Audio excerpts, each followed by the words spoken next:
नमस्कार। दोपहर समाचार में आपका स्वागत है।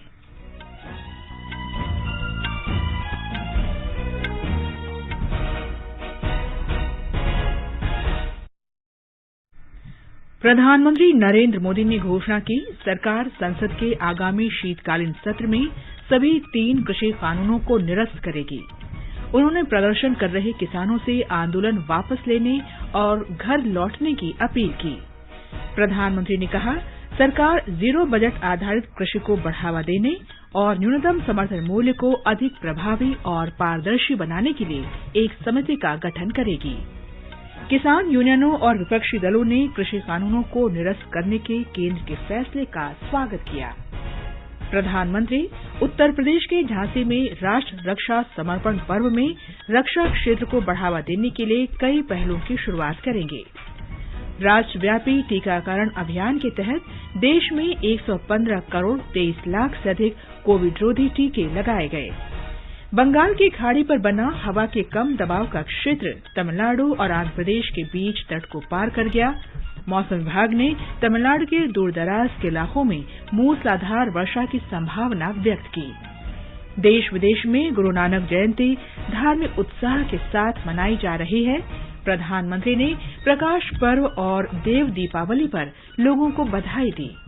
52वां अंतर्राष्ट्रीय फिल्म महोत्सव कल से गोवा में शुरू होगा और क्रिकेट में भारत तथा न्यूजीलैंड के बीच दूसरा T20 मैच आज शाम रांची में खेला जाएगा।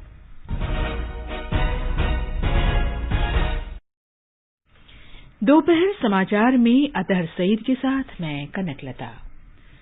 देश ने कोविड टीकाकरण अभियान के अंतर्गत 100 करोड़ से अधिक टीके लगाने का लक्ष्य हासिल कर इतिहास रच दिया है। इस महत्वपूर्ण कार्य में योगदान करने वाले चिकित्सकों, नर्सों और अन्य स्वास्थ्यकर्मियों का आकाशवाणी अभिनंदन करता है। इसके साथ ही हम आपको सतर्क भी करना चाहते हैं कि कोविड अभी समाप्त नहीं हुआ है। आप सभी से हमारी अपील है कि यथाशीघ्र दोनों टीके लगवाएं और अन्य लोगों को भी टीके लगवाने के लिए प्रेरित करें। एहतियात के तौर पर कृपया 3 आसान उपायों का पालन अवश्य करें। मास्क लगाएं, 2 गज की सुरक्षित दूरी बनाए रखें, हाथ और चेहरा साफ रखें। कोविड से संबंधित किसी भी जानकारी और मार्गदर्शन के लिए राष्ट्रीय हेल्पलाइन नंबर 011-2397-8046 और 1075 पर संपर्क करें। और अब समाचार विस्तार से।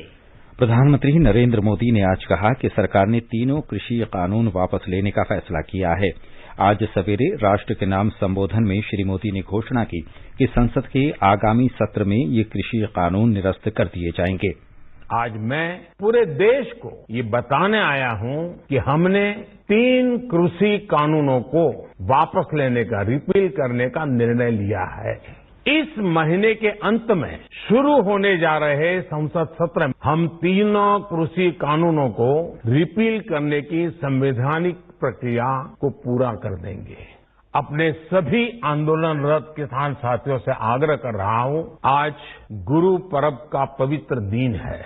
अब आप अपने अपने घर लौटे, अपने खेत में लौटे, अपने परिवार के बीच लौटे। आइए एक नई शुरुआत करते हैं। प्रधानमंत्री ने कहा, ये कानून किसानों के हित में थे, लेकिन सरकार अपनी तमाम कोशिशों के बावजूद किसानों के एक वर्ग को समझा नहीं पाई। प्रधानमंत्री मोदी ने कहा, इन कृषि कानूनों का उद्देश्य किसानों और विशेषकर छोटे किसानों को अधिकार संपन्न बनाना था।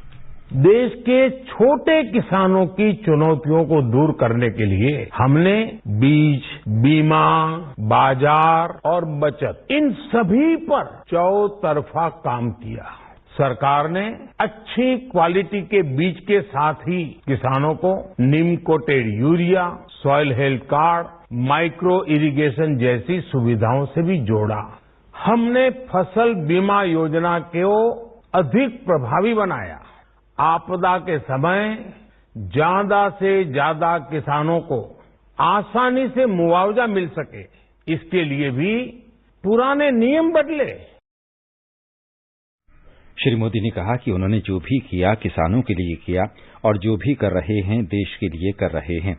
प्रधानमंत्री ने कृषि क्षेत्र के लिए एक महत्वपूर्ण पहल की भी घोषणा की। उन्होंने शून्य बजट आधारित कृषि को बढ़ावा देने, देश की बदलती जरूरतों के अनुसार फसल पद्धति बदलने और न्यूनतम समर्थन मूल्य एमएसपी को अधिक प्रभावी और पारदर्शी बनाने के लिए एक समिति बनाए जाने की भी घोषणा की।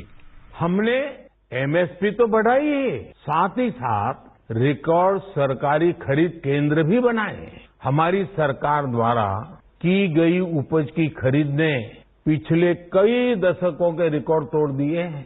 देश की 1000 से ज्यादा मंडियों को ई नाम योजना से जोड़कर हमने किसानों को कहीं पर भी अपनी उपज बेचने का एक प्लेटफॉर्म दिया और इसके साथ ही देश भर की कृषि मंडियों के आधुनिकीकरण पर भी हमने करोड़ों रुपए खर्च किए।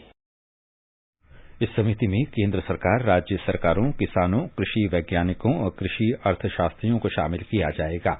प्रधानमंत्री ने कहा, सरकार ने किसानों को उचित दर पर बीज उपलब्ध कराए, सूक्ष्म सिंचाई की सुविधाएं दी तथा 22 करोड़ मृदा स्वास्थ्य कार्ड प्रदान किए। श्री मोदी ने कहा कि किसानों की दशा सुधारने के लिए बीज, बीमा बाजार और बचत के 4 आयामी उपाय किए हैं। कृषि कानूनों पर प्रधानमंत्री की घोषणा का जिक्र करते हुए गृहमंत्री अमित शाह ने कहा कि ये कदम स्वागत योग्य है और ये उनकी राजनीतिक कुशलता को दर्शाता है। उन्होंने कहा कि प्रधानमंत्री की घोषणा के बारे में अनूठी बात यह है कि उन्होंने ये घोषणा करने के लिए गुरु पर्व के विशेष दिन को चुना। कृषि और किसान कल्याण मंत्री नरेंद्र सिंह तोमर ने कहा कि 3 कृषि कानूनों को निरस्त करने की संवैधानिक प्रक्रिया इस महीने के अंत में शुरू हो रहे संसद सत्र में पूरी की जाएगी। उन्होंने कहा कि किसानों की स्थिति में सुधार लाने के लिए देश में 3 कृषि कानून बनाए गए थे। कृषि मंत्री ने कहा कि वो उन सभी किसान संगठनों के आभारी हैं जिन्होंने इन 3 कानूनों का स्वागत और समर्थन किया। प्रधानमंत्री जी ने कहा है कि जीरो बजट खेती हो, एमएसपी हो और क्रॉप डाइवर्सिफिकेशन का विषय हो, इन सब पर एक समिति बनाई जाएगी। इस समिति में केंद्र सरकार, राज्य सरकार, किसान, वैज्ञानिक, अर्थशास्त्री, ये सब उस समिति में रहेंगे। यह समिति एमएसपी को प्रभावी और पारदर्शी बनाने की दिशा में अपनी रिपोर्ट देगी। आज प्रधानमंत्री जी ने जो निर्णय किया है, यह उनके बड़प्पन, संवेदनशीलता का परिचायक है। मैं इस ऐतिहासिक निर्णय के लिए प्रधानमंत्री जी का हृदय से धन्यवाद करता हूं। वाणिज्य और उद्योग, खाद्य तथा सार्वजनिक वितरण मंत्री पीयूष गोयल ने कहा है कि कृषि कानूनों पर प्रधानमंत्री की घोषणा देश के अन्नदाता के कल्याण को लेकर उनकी प्रतिबद्धता को दर्शाता है। विपक्षी नेताओं और राज्य के मुख्यमंत्रियों ने प्रधानमंत्री नरेंद्र मोदी द्वारा कृषि कानूनों को निरस्त करने की घोषणा का स्वागत किया है। कांग्रेस नेता राहुल गांधी ने एक ट्वीट में कहा है कि कृषि कानूनों को निरस्त करना सत्याग्रह की जीत है। ओडिशा के मुख्यमंत्री नवीन पटनायक ने सभी 3 कृषि कानूनों को निरस्त करने के फैसले का स्वागत किया है। उन्होंने कहा कि ये फैसला देश और किसानों के हित में है। केरल के मुख्यमंत्री पिनाराई विजयन ने एक ट्वीट में कहा कि किसानों का साल भर का विरोध आखिरकार जीत गया। पंजाब और हरियाणा में टोल प्लाजा और अन्य स्थानों पर धरना देने वाले किसानों, राजनीतिक दलों और धार्मिक नेताओं ने केंद्र सरकार के फैसले का स्वागत किया है। किसानों ने लड्डू बांटकर प्रसन्नता व्यक्त की। उत्तर प्रदेश के पीलीभीत जिले के एक किसान ने कृषि कानूनों को निरस्त करने के लिए प्रधानमंत्री को धन्यवाद दिया। आज प्रधानमंत्री जी ने किसान बिल वापसी का निर्णय लिया है, वो बहुत ही प्रशंसनीय है। किसान भाइयों के द्वारा 1 बरस से जो बिल वापसी की लड़ाई लड़ी जा रही थी, उन सभी किसान भाइयों के चेहरे पर खुशी की लहर है और हम प्रधानमंत्री के इस साहसी कदम की प्रशंसा करते हैं। ये कदम किसानों के हित के लिए है। किसान भाई आज गर्वान्वित हैं और अपने आप को गौरव महसूस करते हैं। भारतीय किसान यूनियन के नेता राकेश टिकैत ने कहा है कि यूनियन उस दिन का इंतजार करेगी जब तीनों कृषि कानूनों को संसद में रद्द कर दिया जाएगा।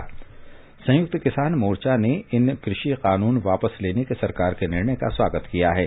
किसान नेताओं ने एक वक्तव्य में कहा कि वे संसदीय प्रक्रियाओं के माध्यम से इस घोषणा के प्रभावी होने का इंतजार करेंगे। आइए अब जानते हैं इन 3 कृषि कानूनों के बारे में। तीन कृषि कानून यानी किसान उपज व्यापार और वाणिज्य संवर्धन और सुविधा अधिनियम 2020, किसान सशक्तिकरण और संरक्षण समझौता मूल्य आश्वासन और कृषि सेवा अधिनियम 2020 और आवश्यक वस्तु संशोधन अधिनियम 2020 हैं। इन्हें पिछले साल मानसून सत्र में संसद द्वारा पारित किया गया था। किसान उपज व्यापार और वाणिज्य संवर्धन और सुविधा अधिनियम विभिन्न राज्य विधानसभाओं द्वारा गठित कृषि उत्पाद विपणन समितियों एपीएमसी द्वारा विनियमित मंडियों के बाहर कृषि उपज की बिक्री की अनुमति देता है। किसान सशक्तिकरण और संरक्षण समझौता मूल्य आश्वासन और कृषि सेवा अधिनियम 2020 अनुबंध खेती के लिए अनुमति प्रदान करता है, जबकि आवश्यक वस्तु संशोधन अधिनियम अनाज, दाल, आलू, प्याज और खाद्य तेलों जैसे खाद्य पदार्थों के उत्पादन, आपूर्ति तथा वितरण को नियंत्रित करता है। समाचार कक्ष से निखिल कुमार। ये समाचार हमारी वेबसाइट newsonair.com/hindi और हमारे mobile app news on AIR पर भी उपलब्ध हैं। चलो मिलकर एक शुरुआत करें, चलो एक फैसला आज करें, मास्क नहीं तो टोकेंगे, कोरोना को रोकेंगे, चलो एक इरादा करते हैं, चलो कुछ वादा करते हैं, मास्क नहीं तो टोकेंगे, कोरोना को रोकेंगे। दोपहर समाचार में आपका फिर स्वागत है। आगे बढ़ने से पहले मुख्य समाचारों पर एक नजर। प्रधानमंत्री नरेंद्र मोदी ने घोषणा की, सरकार संसद के आगामी शीतकालीन सत्र में सभी 3 कृषि कानूनों को निरस्त करेगी। उन्होंने प्रदर्शन कर रहे किसानों से आंदोलन वापस लेने और घर लौटने की अपील की। प्रधानमंत्री ने कहा, सरकार जीरो बजट आधारित कृषि को बढ़ावा देने और न्यूनतम समर्थन मूल्य को अधिक प्रभावी और पारदर्शी बनाने के लिए एक समिति का गठन करेगी। किसान यूनियनों और विपक्षी दलों ने कृषि कानूनों को निरस्त करने के केंद्र के फैसले का स्वागत किया। प्रधानमंत्री उत्तर प्रदेश के झांसी में राष्ट्र रक्षा समर्पण पर्व में रक्षा क्षेत्र को बढ़ावा देने के लिए कई पहलों की शुरुआत करेंगे। राष्ट्रव्यापी टीकाकरण के तहत देश में 115 करोड़ 23 लाख से अधिक कोविड रोधी टीके लगाए गए।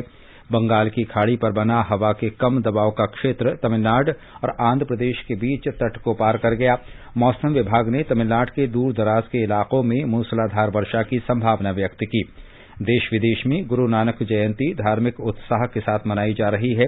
प्रधानमंत्री ने प्रकाश पर्व और देव दीपावली पर लोगों को बधाई दी।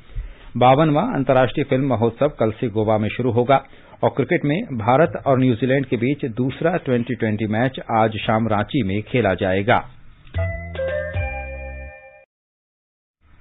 प्रधानमंत्री नरेंद्र मोदी आज उत्तर प्रदेश में महोबा और झांसी जिलों में अनेक परियोजनाओं का उद्घाटन करेंगे।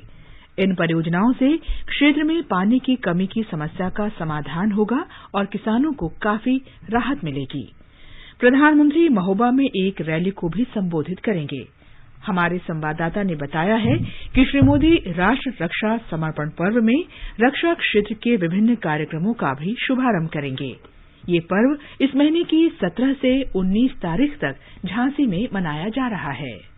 रक्षा क्षेत्र में आत्मनिर्भर भारत अभियान को बढ़ावा देने के लिए प्रधानमंत्री नरेंद्र मोदी स्वदेशी रूप से डिजाइन और विकसित किए गए उपकरण सुरक्षा बलों के सेवा प्रमुखों को सौंपेंगे। आधुनिक तकनीक से सुसज्जित हिंदुस्तान एरोनॉटिक्स लिमिटेड द्वारा डिजाइन और विकसित लाइट कॉम्बैक्ट हेलीकॉप्टर वायुसेना प्रमुख को सौंपा जाएगा। भारतीय स्टार्टअप्स द्वारा डिजाइन और विकसित ड्रोन यूएवी थल सेना अध्यक्ष को सौंपा जाएगा। डीआरडीओ द्वारा डिजाइन और भारत इलेक्ट्रॉनिक्स लिमिटेड द्वारा नौसेना के जहाजों के लिए निर्मित उन्नत इलेक्ट्रॉनिक वारफेयर सूट नौसेना अध्यक्ष को सौंपा जाएगा। गौरव कुमार, आकाशवाणी समाचार, झांसी। राष्ट्रीय कोविड टीकाकरण अभियान के तहत अब तक 115 करोड़ 23 लाख से अधिक कोविड रोधी टीके लगाए जा चुके हैं। स्वास्थ्य मंत्रालय ने कहा है कि कल 72,94,000 से अधिक टीके लगाए गए। देश में पिछले 24 घंटों के दौरान कोरोना के 11,000 नए मामले सामने आए। स्वस्थ होने की दर 98.28% है। पिछले 24 घंटों में 12,000 से ज्यादा लोग ठीक हुए। आकाशवाणी का समाचार सेवा प्रभाग आज रात 9:30 बजे से कोरोना जागरूकता श्रृंखला के तहत हिंदी और अंग्रेजी में लाइव फोन इन कार्यक्रम प्रसारित करेगा। अखिल भारतीय आयुर्विज्ञान संस्थान एम्स पटना के डॉक्टर संजीव कुमार श्रोताओं के प्रश्नों का उत्तर देंगे। मौसम विभाग ने कहा है कि बंगाल की खाड़ी के ऊपर बना दबाव का क्षेत्र आज सुबह तमिलनाडु और आंध्र प्रदेश के बीच तटीय इलाकों को पार कर गया। ये चेन्नई और पुद्दुचेरी के बीच तट को पार कर चुका है। विभाग ने अगले 24 घंटों के दौरान तमिलनाडु के अलग अलग हिस्सों में तेज वर्षा की संभावना व्यक्त की है। इसके बाद धीरे धीरे बारिश की मात्रा में कमी आएगी।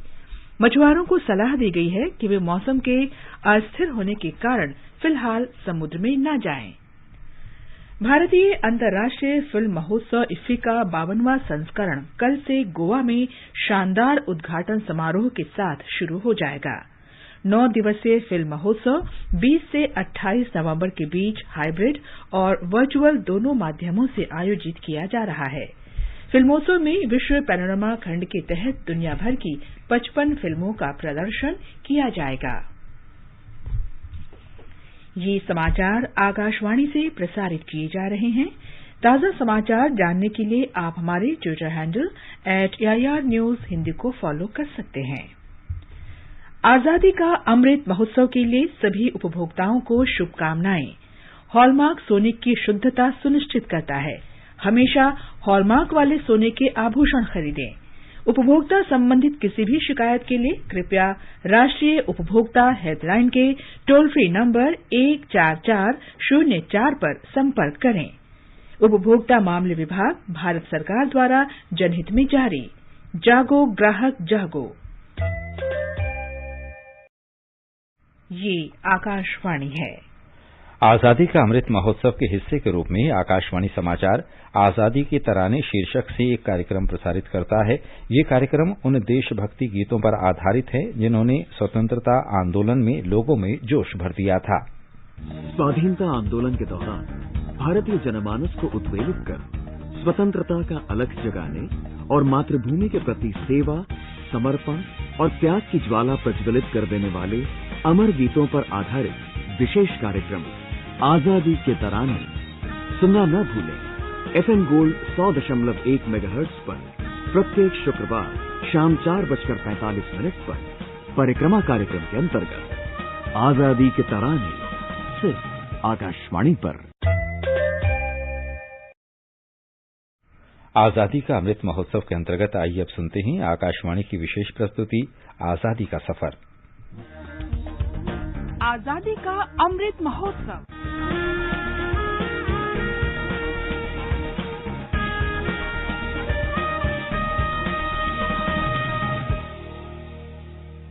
आजादी का सफर आकाशवाणी के साथ एक राष्ट्र का जन्म। भारत का शानदार स्वाधीनता संघर्ष आधुनिक विश्व के महानतम संघर्षों में से एक है। आकाशवाणी आपके लिए रोजाना ला रही है इस शानदार संघर्ष की एक झलक।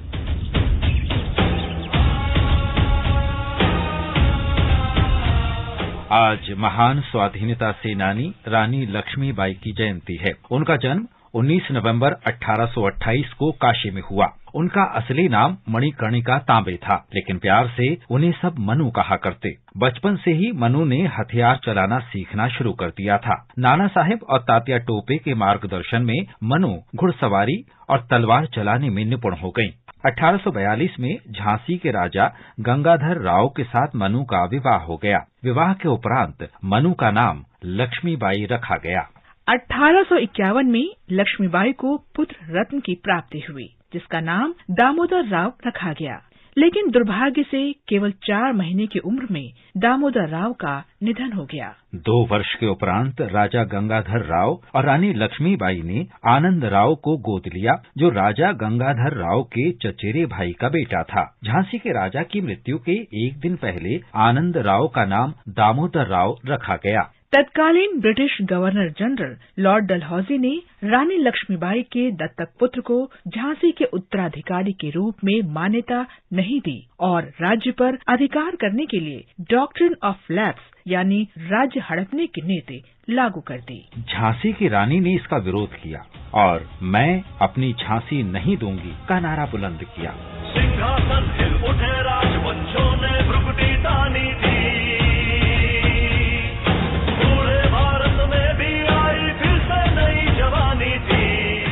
उन्होंने झांसी की सत्ता अपने हाथ में ले ली और झांसी की रक्षा करने में जान लड़ा दी। रानी लक्ष्मीबाई 1857 के स्वतंत्रता संघर्ष की प्रमुख योद्धा थी। उन्होंने क्रांतिकारी सेना से मिलने का फैसला किया और ग्वालियर में सेना का प्रशिक्षण शुरू कर दिया। ब्रिटिश सेना ने जून 1858 में ग्वालियर पर हमला कर दिया। रानी लक्ष्मीबाई ने घोड़े की लगाम थामी और कड़ा प्रतिरोध किया। भीषण युद्ध में गोलियों से छलनी होकर वे घोड़े से गिर गईं। उनकी अंतिम इच्छा के अनुसार उनके पार्थिव शरीर को सूखी घास पर रखकर चिता बनाई गई और उनका अंतिम संस्कार कर दिया गया ताकि दुश्मन उन्हें न देख सके और वे दास्ता की बेड़ियों से मुक्त रहें। रानी लक्ष्मीबाई की समाधि ग्वालियर के फूलबाग क्षेत्र में है। सुभद्रा कुमारी चौहान ने झांसी की रानी कविता में क्या खूब लिखा है। खूब लड़ी मर्दानी वो तो झांसी वाली रानी थी, जो ब्रिटिश साम्राज्य के विरुद्ध उस महान वीरांगना के साहस और आत्मोत्सर्ग को ये सच्ची श्रद्धांजलि है। उनका नाम भारतीय इतिहास में सदैव याद किया जाता रहेगा। चमक उठी सन 57 में वह तलवार पुरानी थी, बुंदेले हर बोलों के मुंह हमने सुनी कहानी थी। खूब लड़ी मर्दानी वो तो, खूब लड़ी मर्दानी वो तो झांसी वाली रानी थी, झांसी वाली। आज स्वाधीनता सेनानी और भारत की प्रथम महिला प्रधानमंत्री तथा जवाहरलाल नेहरू की पुत्री इंदिरा प्रियदर्शनी गांधी की जयंती है। उनका जन्म 19 नवंबर 1917 को उत्तर प्रदेश के इलाहाबाद में हुआ। इंदिरा गांधी का बचपन स्वतंत्रता संघर्ष में ही बीता, क्योंकि उनका पूरा परिवार इस संघर्ष में सक्रिय रूप से शामिल था। वे अक्सर अपने दादा मोतीलाल नेहरू को जेल में जाते देखती थीं।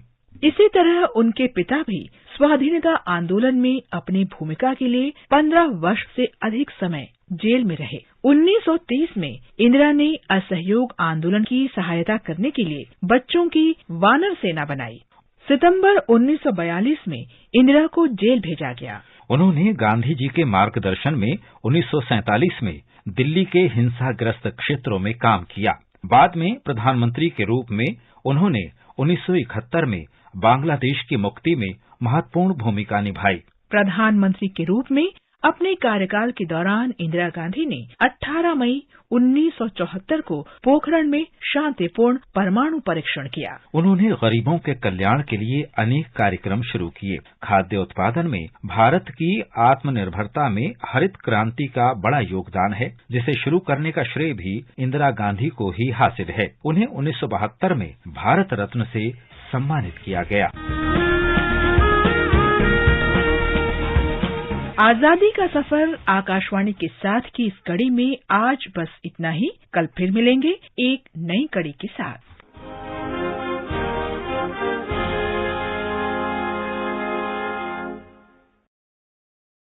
उपराष्ट्रपति एम वेंकैया नायडू और प्रधानमंत्री नरेंद्र मोदी ने वीरांगना रानी लक्ष्मीबाई को उनकी जयंती पर भावभीनी श्रद्धांजलि दी।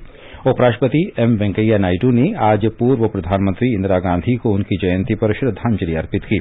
प्रधानमंत्री नरेंद्र मोदी ने पूर्व प्रधानमंत्री श्रीमती इंदिरा गांधी को उनकी जयंती पर भावभीनी श्रद्धांजलि अर्पित की। आकाशवाणी समाचार सुनते रहें और आजादी के अमृत महोत्सव में हमारे साथ शामिल रहें। आजादी के 75 वर्षों का पर्व अमृत महोत्सव के पावन अवसर पर आकाशवाणी समाचार लेकर आया है अमृत महोत्सव क्विज। आप भी इस क्विज का हिस्सा बन सकते हैं। हमारे समाचार बुलेटिनों में पूछे गए स्वतंत्रता आंदोलन से जुड़े प्रश्नों का जवाब देकर आपसे ये सवाल प्रत्येक सोमवार और मंगलवार को सुबह 8 बजे प्रसारित होने वाले बुलेटिन समाचार प्रभात में पूछे जाएंगे। श्रोता ईमेल अमृत महोत्सव quiz@prasarabharati.gov.in पर अपने जवाब भेज सकते हैं। आप अपने जवाब व्हाट्सएप नंबर 8826546262 पर भी भेज सकते हैं। विजेता का चुनाव सही जवाबों में से लकी ड्रॉ के माध्यम से होगा और इसकी घोषणा अगले दिन इसी बुलेटिन में की जाएगी। विजेता को प्रमाण पत्र के साथ एक उपहार भी दिया जाएगा। साथ ही विजेता का नाम हमारे ट्विटर हैंडल पर भी फ्लैश होगा। तो आइए मनाएं आजादी के 75 वर्षों का पर्व अमृत महोत्सव आकाशवाणी समाचार के साथ।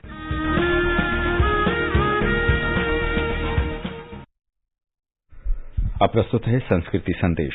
आज का संस्कृति संदेश समर्पित है प्रधानमंत्री शौचालय दिवस को।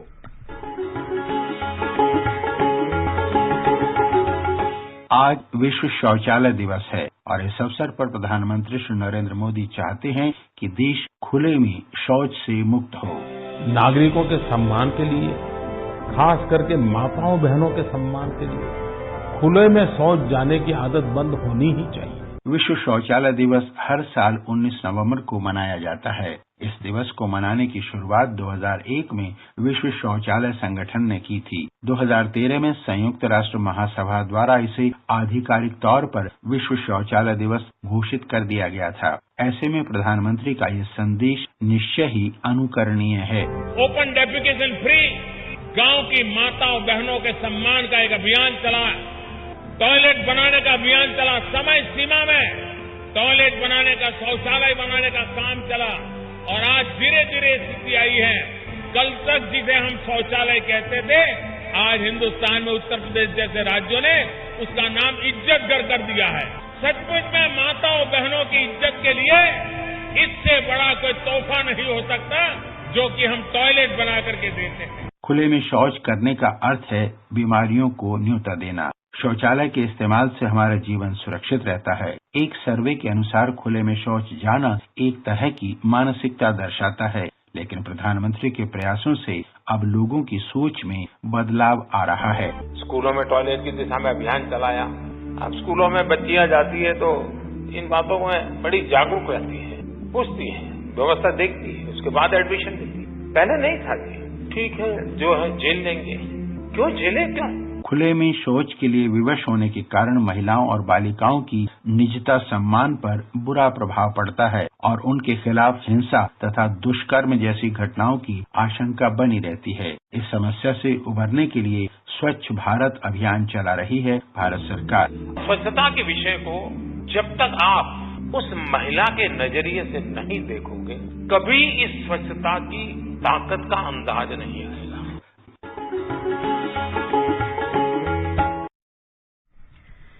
गुरु नानक जयंती गुरु पर्व आज देश विदेश में धार्मिक श्रद्धा और उल्लास के साथ मनाया जा रहा है। रक्षा क्षेत्र में आत्मनिर्भर भारत अभियान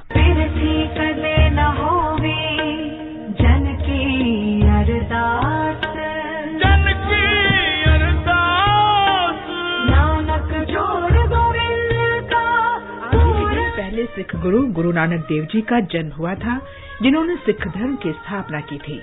इस वर्ष गुरु नानक देव जी की 552वीं जयंती है। इस अवसर पर दुनिया भर में श्रद्धालु गुरुद्वारों में मत्था टेक रहे हैं।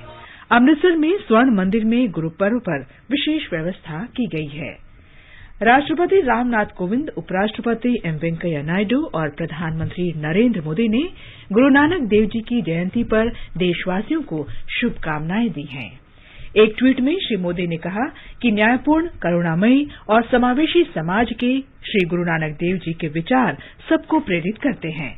प्रधानमंत्री ने कहा कि खुशी की बात है कि 1.5 साल बाद करतारपुर गलियारा फिर से खोल दिया गया है। कार्तिक पूर्णिमा आज देश के विभिन्न भागों में धार्मिक उल्लास के साथ मनाई जा रही है। वाराणसी और चित्रकूट में देव दीपावली मनाने की तैयारियां जोर शोर से की जा रही हैं। प्रधानमंत्री नरेंद्र मोदी ने देव दीपावली के अवसर पर लोगों को शुभकामनाएं दी। भारत और न्यूजीलैंड के बीच 2020 क्रिकेट श्रृंखला का दूसरा मैच आज रांची में खेला जाएगा। मैच शाम 7 बजे से शुरू होगा। भारत 3 मैचों की श्रृंखला में 1-0 से आगे है। अंत में मुख्य समाचार एक बार फिर। प्रधानमंत्री नरेंद्र मोदी ने घोषणा की, सरकार संसद के आगामी शीतकालीन सत्र में सभी 3 कृषि कानूनों को निरस्त करेगी। उन्होंने प्रदर्शन कर रहे किसानों से आंदोलन वापस लेने और घर लौटने की अपील की। प्रधानमंत्री ने कहा, सरकार जीरो बजट पर आधारित कृषि को बढ़ावा देने और न्यूनतम समर्थन मूल्य को अधिक प्रभावी तथा पारदर्शी बनाने के लिए एक समिति का गठन करेगी। किसान यूनियनों और विपक्षी दलों ने कृषि कानूनों को निरस्त करने के केंद्र के फैसले का स्वागत किया। प्रधानमंत्री उत्तर प्रदेश के झांसी में राष्ट्र रक्षा समर्पण पर्व में रक्षा क्षेत्र को बढ़ावा देने के लिए कई पहलों की शुरुआत करेंगे। राष्ट्रव्यापी टीकाकरण के तहत देश में 115 करोड़ 23 लाख से अधिक कोविड रोधी टीके लगाए गए। बंगाल की खाड़ी पर बना हवा के कम दबाव का क्षेत्र तमिलनाडु और आंध्र प्रदेश के बीच तट को पार कर गया है। देश विदेश में गुरु नानक जयंती धार्मिक उत्साह के साथ मनाई जा रही है। प्रधानमंत्री ने प्रकाश पर्व और देव दीपावली पर लोगों को बधाई दी है। इसके साथ ही दोपहर समाचार का ये अंक समाप्त हुआ। नमस्कार।